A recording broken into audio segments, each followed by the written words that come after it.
Hello everybody. Before we get into the story, I just wanted to tell you about today's sponsor. So, we all know, or should know, that big tech companies are constantly recording our activity online and selling it, which creates a profile of you that is used to target you with ads and content online. But what options do you have to protect your data and personal information? Well, a good place to start is by checking out Private Internet Access, the world's most transparent VPN provider.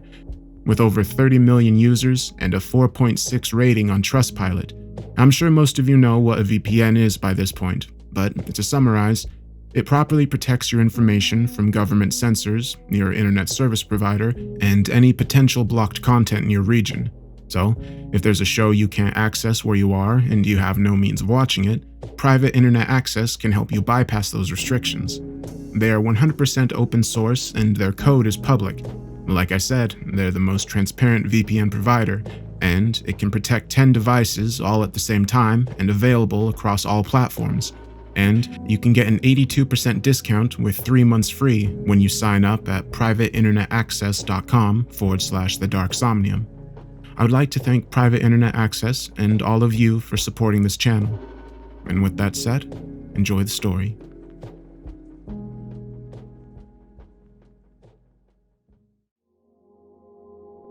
Thursday. Today is Thursday, June 16th, 2022, and I don't know where I am. I'm parked on the side of the road in the middle of nowhere, and I'm not even sure I'm still in Louisiana. I haven't had a bar of service all day. I've been driving for 9 hours, and the only thing I want to do is sleep, but I'm afraid to close my eyes. Staring at this screen is only making it worse, but I need the distraction. None of this makes sense. My house is a 30-minute drive to town if you take the highway, but in any other direction, you can ride the backroads for hours. Most aren't even on the map. When I was younger, Mom would take me riding on summer evenings, and we always found new routes to explore. That's also how I learned to drive. After getting my license, I started going more often. Sometimes I would bring friends, but for the most part, it's something I enjoyed doing alone, especially after Mom died. She was killed by a drunk driver 6 years ago. I've never seen a house or more than a handful of other vehicles out here. It's perfect for camping. I've stayed overnight more times than I can count and always felt perfectly safe. It's almost like being the only person in the world. The only difference with this trip was that damn tunnel. Life has been hard lately, and only having one job on the books doesn't help. There was nothing on this wedding's menu that could be cooked the day before, so instead of doing anything productive, I convinced myself to go for a drive, which was clearly a mistake. There's a beautiful, crystal clear pond that became my go-to place for quick trips or days I brought someone along. It's not very far, and I know every road in between. Or I thought I did. Leaving the pond, there should only be 2 ways to go, back home or further into nowhere. But then I saw a third option. While turning the truck around, I found myself staring at a paved road hidden behind the tree line. While it's understandable to miss while driving past, I've been to that pond 1,000 times and always turned around in the same place. This shouldn't have been my first time seeing it, but I was too excited to think more of it. A closer look revealed only shrubs and weeds blocking the way, so I decided to drive straight through. A new path so close to home was too big of a deal to pass up. Of course, that feels incredibly ignorant to say now.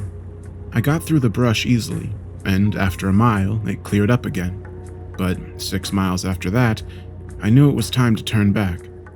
That's when I finally saw the end of the road.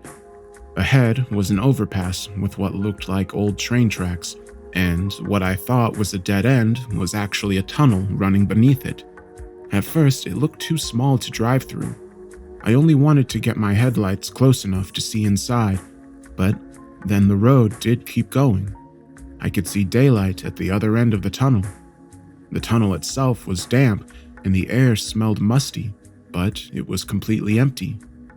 When I came out of the other side, The road stretched ahead for miles, with occasional turnoffs on both sides. It should have been impossible to get lost by going straight. I should have been able to turn around at any point and drive directly back to the pond. I still don't understand why that isn't the case.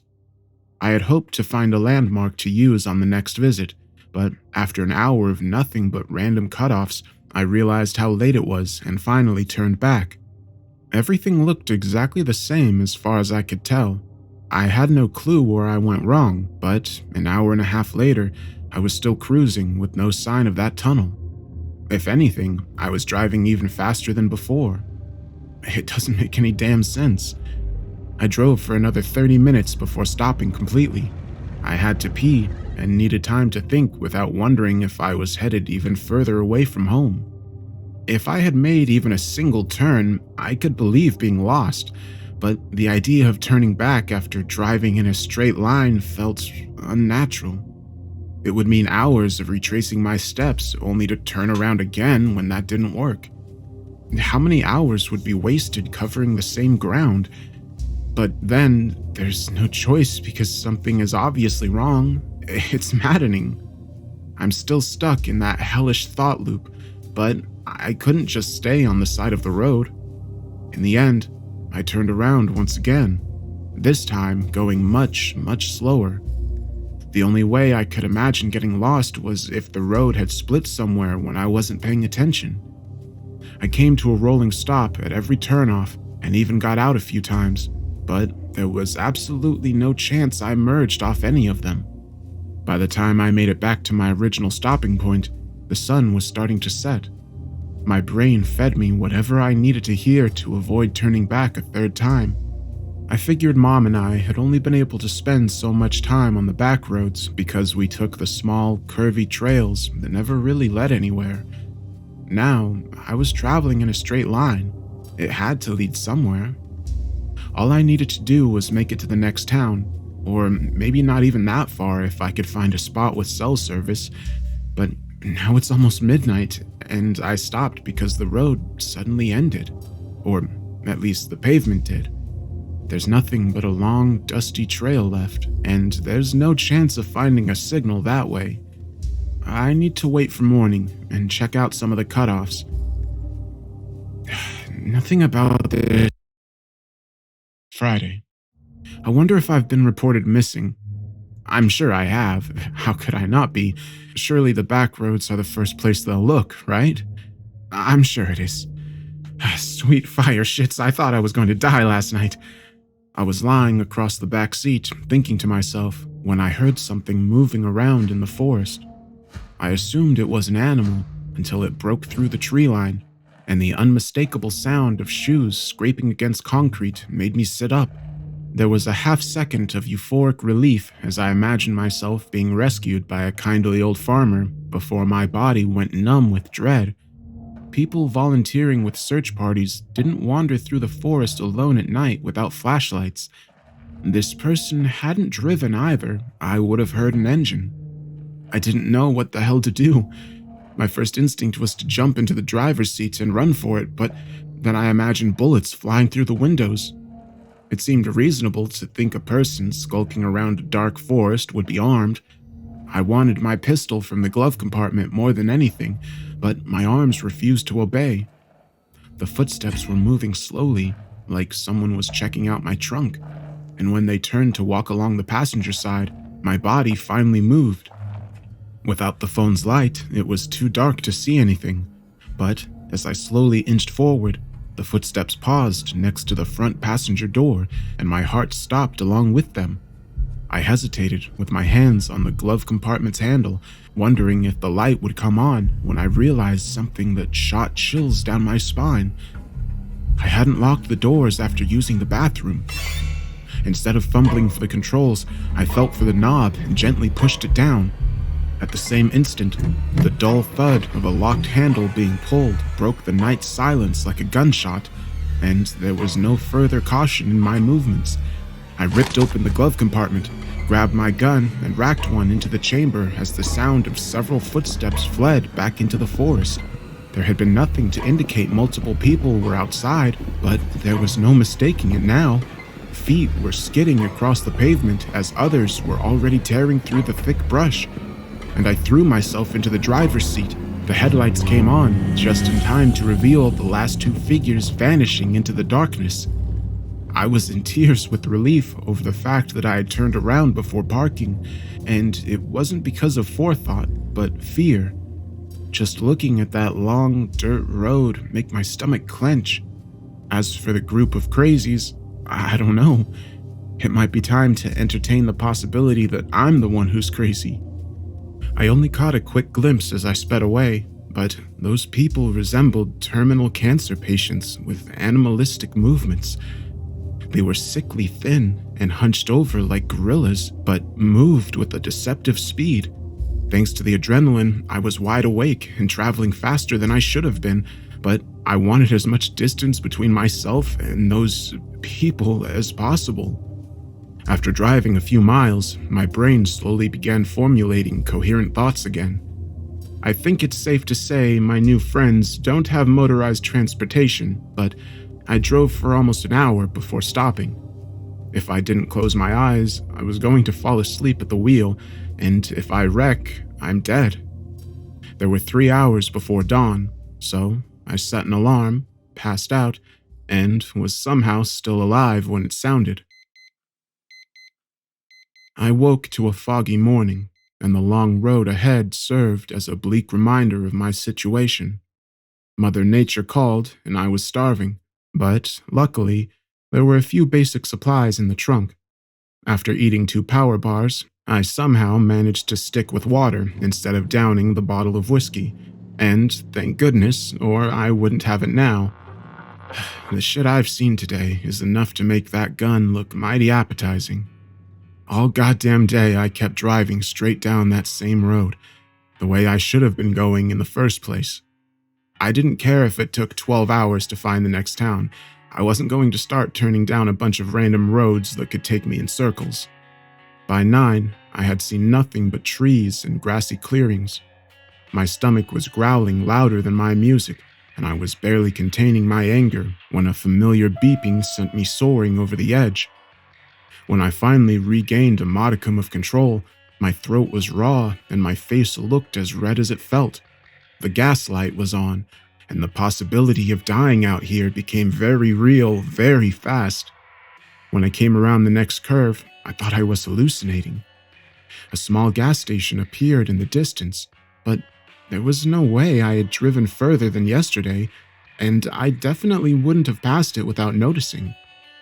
As I came closer, my heart sank when I realized it was abandoned. There were no cars, lights, or signs, just old pumps and a dark store. I parked anyway, just to think for a minute, and continued to be surprised. The building looked like it hadn't been touched in 20 years, and yet the pumps looked as if they were installed last week. I got out to stretch my legs, and the ones next to me turned on, including its TVs. It shouldn't have been possible, but that hardly matters in this place. Whether I was hallucinating or not, I wasn't going to waste the opportunity. Even more astonishing than the fact it worked was the woman on the TV. She was giving a local news and weather report like what you would see at a normal gas station. It's a beautiful sunny day on the paved backroads. The last of the morning's fog will be clearing up shortly, and we'll have a high of 98 this afternoon. Those transitioning to dirt roads should show due caution, as we've had significant rise in stranded sightings. Thank you for choosing Last Stop Station. Until next time, safe travels. I didn't understand half of what she said, and there was plenty more I can't remember. If I find another one, I'm going to have my phone ready to record. Thank goodness I have a car charger, or I wouldn't even have that by now. After refueling, I decided to take a look at the store. I was completely out of food and on my last bottle of water. I would have taken anything that wasn't poisonous, but I was shocked to find water, soups, and canned fruit simply there for the taking. While those were fully stocked, there were no snack foods, soft drinks, or random accessories. If the canned sell-by dates weren't so recent, I would think that stuff had sat there for years. There was nowhere to cook the soup, no phone, and no cash register either. Everything about the store was just off. But as strange as it was, I didn't want to leave. It was nice to finally stretch my legs and be out of the truck for longer than a bathroom break. Unfortunately, I couldn't afford to waste time hanging out in an abandoned gas station.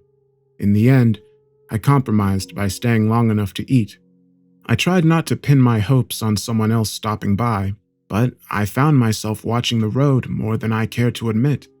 My original idea was to find a makeshift pot and build a fire, but then I remembered some of my camping gear was still in the truck. With my hot plate, the only hard part was opening the cans with a dull pocket knife. As expected, no one came, but I couldn't waste any more time there. At that point, I expected to be spending the rest of the day on the road and convinced myself to take some supplies. Before I knew it, I'd robbed the place blind, and I hope the police come looking. They won't, but I can dream. I felt better with a full meal on my stomach and the truck full of free supplies, but it's hard to keep a cool head when you're coming on your second night of being lost in the middle of nowhere. I eventually drove straight into the sunset until once again being forced into a sudden stop when the pavement ended. The way forward was yet another long, dusty trail, and this one inspired the same cold dread as the last. Logic told me the weird, pale people couldn't be way out there too, but I wasn't taking any chances. I turned back and drove for another hour before stopping for the night. After eating a can of peaches, I started recording, and now I can't stop thinking about that lady on that little TV. She was talking about these roads like they were their own town or something, and I want to hear that part about being stranded again. Maybe I'm not the only one who's had this happen. Either way, I've had enough for one day. I need more than a few hours of sleep. Staying on this road isn't an option anymore. Tomorrow, I need to choose one of the cutoffs. Saturday. There's no question, I'm not in Louisiana anymore. I'm not even in the real world. I met someone this afternoon. I don't think he's real. He's either a hallucination or a demon. I'm just not sure which. I had essentially chosen a cutoff at random when I couldn't find the gas station again, and 20 miles later, there was a man walking along the shoulder. I was almost too afraid to stop, but he got on his knees in the middle of the road, begging. In the end, I needed someone to talk to more than I cared about the possibility of being murdered. He claims to know a little about what's going on here, and though his story is completely unbelievable, I can't come up with an alternative. He doesn't know how or why things are the way they are, but he got here by driving through a tunnel just like I did.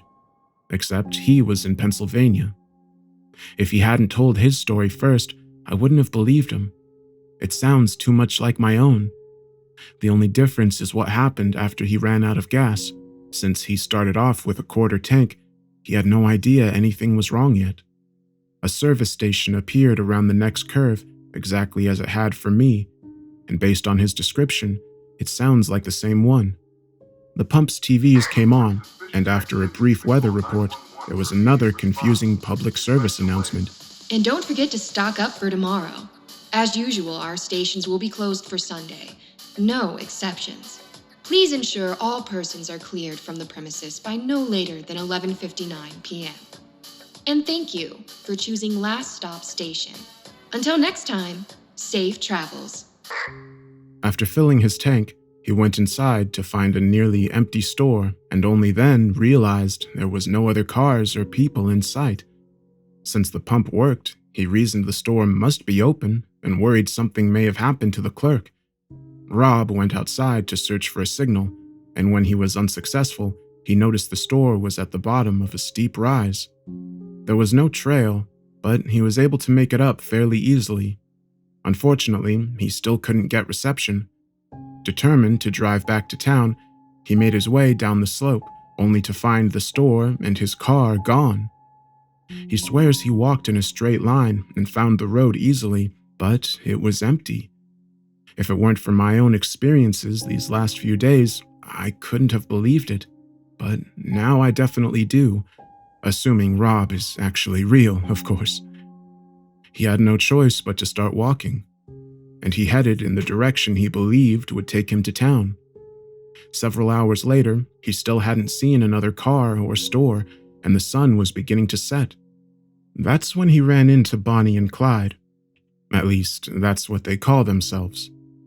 They were stopped at their own gas station, and Rob ran straight inside to tell his story, but the couple didn't want to hear it. Clyde held Rob at gunpoint while Bonnie loaded their van. The couple wouldn't give him a ride, but the man was willing to answer a few questions while they waited. Based on what this Clyde guy told Rob, there are 3 stages to the Backroads, each more dangerous than the last. The paved streets are the outskirts and make up Stage 1. The dirt roads are Stage 2 and lead deeper into the maze, while Stage 3 is tire tracks in the grass and the heart of the maze. The entrance can be found almost anywhere in the world if you venture deep enough into nowhere, but the exit can only be found in Stage 3. Gas stations only appear when a vehicle is low on fuel, and they disappear the moment you leave. Had Rob climbed the hill before filling his tank, he would still have a car. Thank goodness I have the camping gear, or I would have made the same mistake when trying to heat my soup. The only exception to this rule is Sunday. If you run out of fuel while the store is closed, you'll have to sit there until it reopens. Anything that was inside when it disappeared will still be there except for people. We don't know what happens to them, but Clyde said there used to be 4 people in their group. The other 2 decided to see where the place went when it disappeared, but when it came back, only their bags and clothes were left behind. The stores supposedly have beer and junk food in Stage 2, and that alone has me interested. I finished my whiskey last night, and I don't think I can handle this place sober. I would already be on my way now if it wasn't past midnight. Compared to the last 2 stages, the paved streets are fairly safe until the transition to dirt. That's where the stranded like to lurk, and what Rob was on his way to becoming before I found him. The ones who lose their vehicles can't make gas stations appear and eventually turn to the forest for shelter. They hide deep in the dark woods during the day and only come out at night. The lucky are able to join an existing group or form their own. They need enough members to ambush travelers, but not too many to feed. Those who are rejected get eaten, and those who try to survive alone starve. Eventually, they begin to look like the ones I saw, and had I been asleep with my doors unlocked, I would have become their dinner. As for Stage 2 itself, Rob only knows that something hunts the roads at night.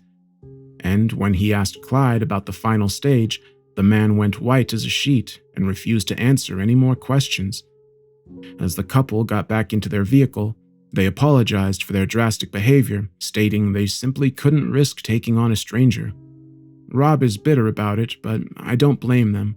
If I hadn't been alone and desperate, I never would have stopped. From what it sounds like, people try to find the exit in Stage 3, and the ones who survive the failure resolve to a life on the paved streets.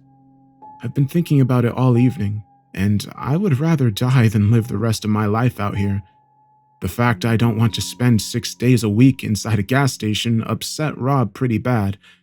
We argued for 3 solid hours until I pretended to agree with him. He repeated his same argument with slightly different wording, like I was simply too stupid to understand. I was sick of it, but more importantly, I was starting to suspect Rob would crack me over the head and steal the truck if he didn't get his way. Since the stations will be closed tomorrow, I made sure to run out of gas this evening. I told Rob 3 times to let me get my phone ready before he got out, but the bastard didn't listen. Before I could put the truck into park, he jumped out and rushed into the store. I heard the TV start the second his door was open, but he was completely oblivious. I panicked and missed whatever it was saying while fumbling with my phone. The only part I got recorded was, Until next time, safe travels. I'm grateful for the information Rob has shared, but I've decided to go ahead alone. I wish I would have thought to leave him at the station this evening, but I can't waste another day waiting for them to reopen. I don't feel safe sleeping while he's around. Tomorrow morning, when he uses the bathroom, I'll just drive away. I don't know what else to do. For now, he is either asleep in the back seat or really good at fake snoring. My instincts are screaming for me to stay awake, but I feel like someone poured salt into my eyes, and staring at this screen is only making them worse. I need to find another way to keep myself up. Sunday. Rob is dead. I was right about that bastard. Have you ever noticed how crazy ideas sound less crazy in the dark? I kept imagining Rob in the back seat, awake and waiting for me to fall asleep. Then he would sit up, put his belt around my neck, and pull. It bothered me so much, I decided to retrieve my gun. I kept it beneath my leg until dawn and tucked it into my waistband when it was finally time for breakfast. Rob snored the entire night. As I entered the forest to relieve myself, I was feeling fairly foolish. No shit, the man is afraid of going deeper into this hellhole. If I'm this terrified, how must he feel after what he's been through? I'm the monster, walking around with a gun, planning to leave a man for dead just because he disagreed with me. I was fully convinced to abandon my cruel plan until I returned to see Rob in the driver's seat. The passenger window was down, so I had a perfect view of him from the tree line. He was frantically searching for the keys, which were tucked securely into my pocket. I didn't know what he might do if confronted, so I made plenty of noise coming through the last of the brush. When I made it to the truck, he was opening a can of fruit like he hadn't just been trying to leave me behind. I made soup, but avoided taking anything vital out of the truck. I planned to leave him some food and water, but I was ready to take off as soon as he stepped away. Only he didn't. We were both waiting for the other to let down their guard, but Rob lost patience. He revealed the crowbar he'd stashed nearby and calmly explained I would be staying behind since I'm determined to kill myself anyway, as he said. My mind went blank. It's one thing to imagine it, but it's nothing like reality. I was calm and steady as I told him to take the truck. I even threw the keys to him. There was no thought behind it, only instinct. When he turned to walk away, I drew my weapon and fired without warning. The first shot went into the center of his back, and he made a horrible sound as he fell. I hurried closer, but hesitated before making the final shot. Part of me wanted him to fully understand what happened. When he began coughing out blood, I ended his suffering with one more to the head. At least he won't become one of the stranded now. I thought it would feel different, like it would change me, but this place had already done that. I don't care that Rob is dead. I only did what was necessary to survive. The funny thing is, he was right. We should have stayed on the nice paved streets where it was safe. There's much worse things out here than death. After leaving Rob's corpse behind, it took 5 hours to find the next dirt road. It was a long, miserable day, but just to be safe, I turned back to waste some gas. My heart was set on getting into a station with beer at midnight. I didn't know what kind of trouble I was going into, and honestly, I don't care. At 12:03, I drove onto the dirt road, and my high beams revealed a horde of stranded behind the tree line. I didn't slow down, and they didn't come out. They only want easy targets. Unfortunately, I miscalculated how quickly the gaslight would turn on. Less than 20 minutes later, I was still going when a loud roar rattled my windows, followed by the shrill cry of captured prey. Reality began to set in as I realized how foolish my plan had been. Moments later, a low rumble of thunder sounded, and only when it was joined by the violent cracks of breaking limbs did I understand that it wasn't thunder at all. Whatever hunts these roads at night found me. I heard it break through the tree line, but couldn't force myself to look in the mirror. I knew it would be game over if I did. The roads are much smaller in Stage 2, meaning I had to drive slower.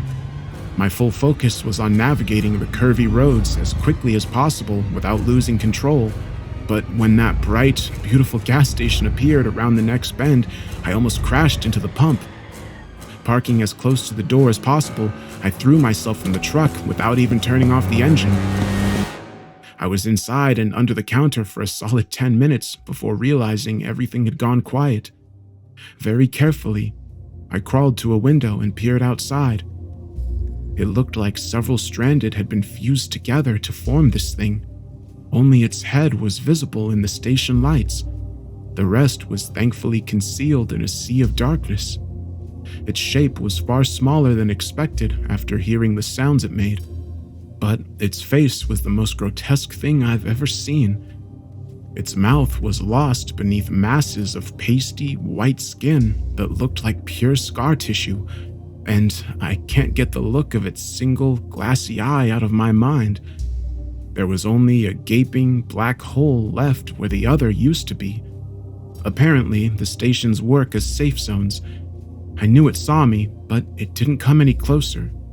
After vomiting, I worked up the courage to test my theory and stepped outside to turn off the truck. The figure still didn't move.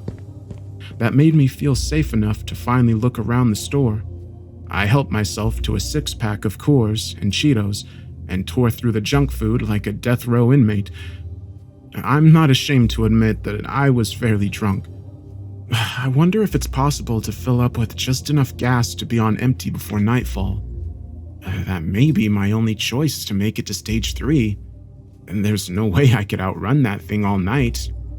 Hell, that's a brilliant idea.